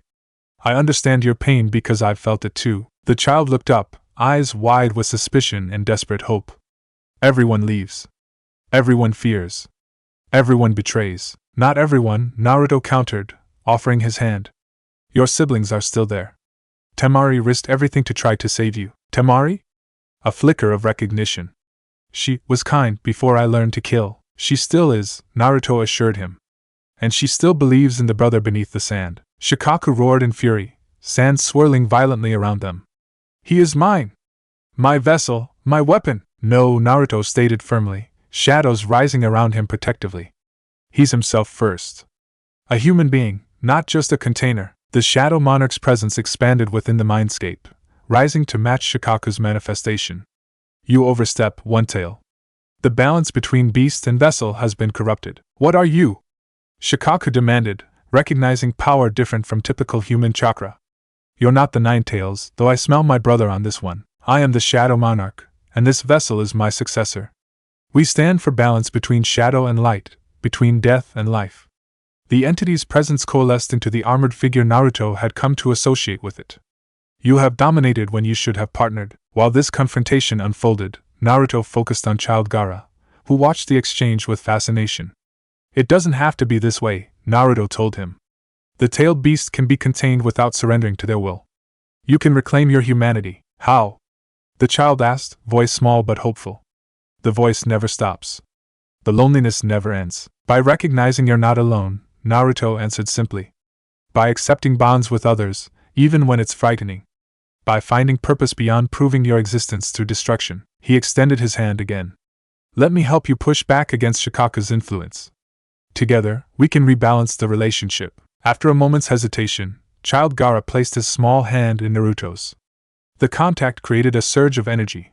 Naruto's unique combination of human chakra, Nine Tails' power, and the Shadow Monarch's influence flowing into Gaara's fractured psyche, strengthening the human consciousness against Shikaku's domination. In the physical world, Temari watched in awe as darkness enveloped both Naruto and Gaara, their forms obscured by swirling shadows.